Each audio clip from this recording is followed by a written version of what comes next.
Olá pessoal, esse é o canal Rota Defu. No vídeo de hoje falaremos sobre RAIDs para autenticar suítes Tricon HP H3C baseados no sistema operacional com E. Antes de iniciarmos o vídeo sobre RAIDs, vamos falar sobre o AAA ou AAA. O AAA faz referência à autenticação, que é o processo que permite aos usuários e administradores acesso a dispositivos perguntando quem é você. Então é feita a pergunta ao usuário que solicita acesso a determinado equipamento ou recurso da rede, e ele entra com as suas credenciais e a partir daí ele autentica o equipamento. O segundo A faz referência à autorização. Após a autenticação, a autorização é utilizada para decidir quais recursos são permitidos ao administrador ou usuário acessar na rede, visualizar, acessar ou alterar. E o account faz parte da contabilidade ou registro do que é efetuado. Então, após autenticado e autorizado, o usuário, o administrador, inicia o acesso à rede. O accounting, ele registra o que foi executado no acesso, o que o usuário acessou, o horário que ele acessou e entre outras informações. O AA fornece acesso a uma infraestrutura, ou como eu disse anteriormente, para acesso a algum recurso de rede ou para gerenciamento. A autenticação, autorização e contabilidade pode ser configurada de forma independente e consistente nos equipamentos. Os serviços AAA ou AAA podem ser independentes em cada dispositivo de rede, pode ter vários servidores, esses vários servidores podem ser configurados também no equipamento. E a gente pode utilizar protocolos padrão para fazer a autenticação desse serviço. Autenticação, autorização e contabilidade desse framework AA, como o protocolo RAIDs e o protocolo TACAX. O AA suporta múltiplos sistemas de backup se o servidor primário falhar. Basicamente, vamos focar nesse vídeo a utilização do RAIDs para autenticação de acesso para gerenciamento de um dispositivo de rede. Quando a gente configura o gerenciamento de um equipamento, o equipamento, quando a gente tira da caixa, ele não tem nenhuma configuração e basicamente ele é inútil, a não ser que você tire o switch e deixe todo mundo na VLAN sem controle nenhum, esse switch vai funcionar. O roteador você vai precisar pelo menos configurar alguns IPs e algumas rotas para ele fazer o roteamento. Quando você tem poucos equipamentos na rede, você pode criar uma base local de usuários, cria um usuário administrador, um usuário fulano, em alguns poucos equipamentos, e a partir daí você consegue, algum usuário saiu, algum usuário adicionou, você consegue adicionar manualmente se for poucos equipamentos. Mas conforme isso vai escalando, vai aumentando o número de equipamentos, ou o número de pessoas que administram os equipamentos, você tem que sair dessa base local para configurar, utilizar uma base de usuários remota e fazendo, quando você dá o telnet ou SSH no equipamento, fazendo ele validar as informações, as credenciais do usuário nessa base remota. Então, voltando para a autenticação local, o cliente estabelece uma conexão com o switch roteador. O switch ou roteador solicita o usuário e senha. O usuário digita, o equipamento valida no arquivo de configuração. E se o usuário e senha fazem parte, estão corretos. E ele permite o acesso ao equipamento baseado no nível de privilégio que você configurou para o usuário. Na autenticação remota, da mesma forma, o cliente estabelece uma conexão com o switch roteador. O switch roteador solicita o usuário e senha. O equipamento encaminha o usuário e senha para o servidor de autenticação, utilizando algum daqueles protocolos como RAIDs ou TACAX.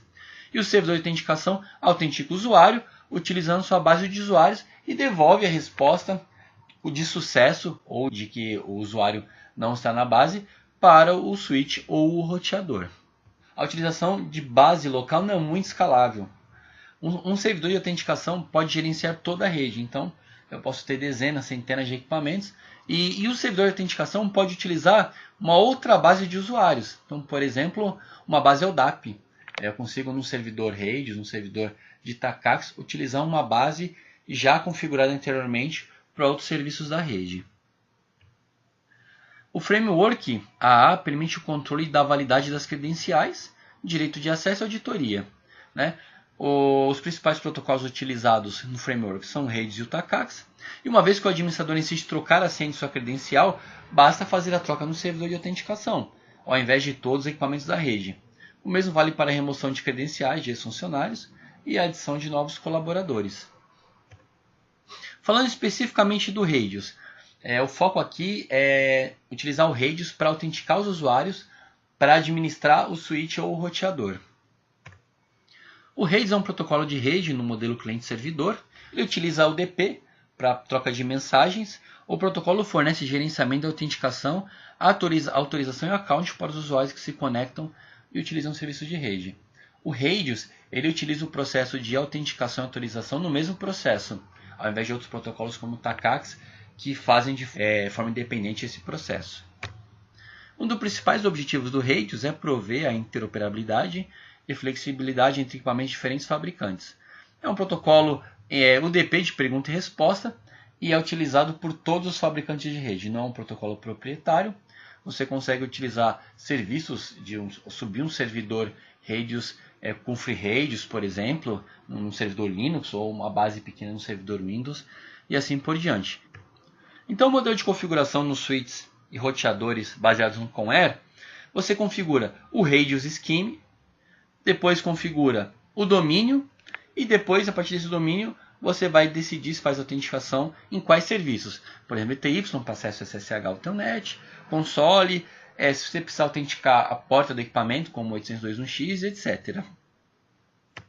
Então, basicamente, no Radius Scheme, na primeira parte aqui, no primeiro quadrado, a gente vai dizer qual que é o servidor de autenticação, qual que é o servidor de accounting. Ali no caso, ele trabalha autenticação e autorização no mesmo processo.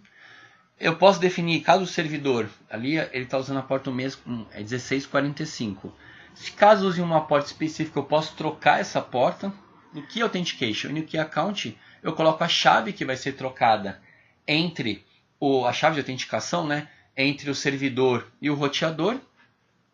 E no Username Format, eu consigo dizer se ele vai mandar o usuário, se eu digitar with domain e o usuário for, por exemplo, diego@cliente.x, ele vai mandar para o servidor de autenticação o diego@cliente.x para validar o usuário.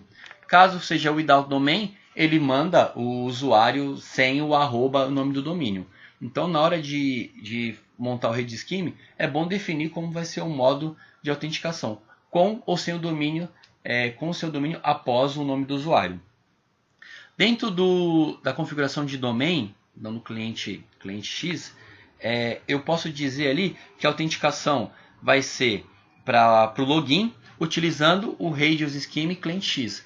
Eu também posso dizer que, caso não funcione o Radius Scheme cliente X, eu posso configurar um segundo domínio, posso configurar a autenticação TACACS, posso configurar para ele fazer a autenticação local, sempre lendo da esquerda para a direita. Ali eu configurei só para ele autenticar via um único servidor Radius.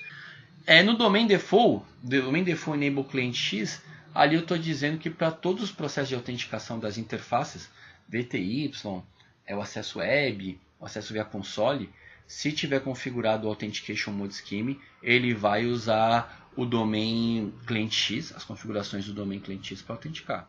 No User Interface VTY04, tem ali o Authentication Mode Scheme, eu digo para o switch para ele usar o domínio para autenticação. O Domain Default, o domínio configurado para autenticação. Ele vai seguir ali, dentro do Domain Client X, a base que eu vou usar para autenticar. Caso eu não tenha nenhuma configuração de redes ou TACACS configurado, o Authentication Mode Scheme, por padrão, sempre usa a base local. Mais uma vez configurado a configuração do domain e as configurações de redes ou TACACS, ele vai tentar seguir o que foi pré-configurado. Configuração de NAS IP. A configuração de NAS IP é importante porque no servidor de autenticação a gente sempre vai colocar o IP do roteador, ou do switch que vai fazer a autenticação, e a chave. Caso o switch roteador tenha várias interfaces, pode ser que a solicitação, a validação desse usuário saia com IP que você não configurou lá no servidor de autenticação. Então, definido NAS IP, eu consigo forçar o mesmo endereço IP do equipamento que está configurado no servidor de autenticação. Então, aqui é algum exemplo que eu peguei com FreeRadius para autenticação de usuários para acesso ao equipamento, para gerenciar, utilizando tanto o ConAir 5 como o ConAir 7. Para mais informações, acesse computadores.com.br/ebook. Agradeço pela audiência, pessoal. Até o próximo vídeo.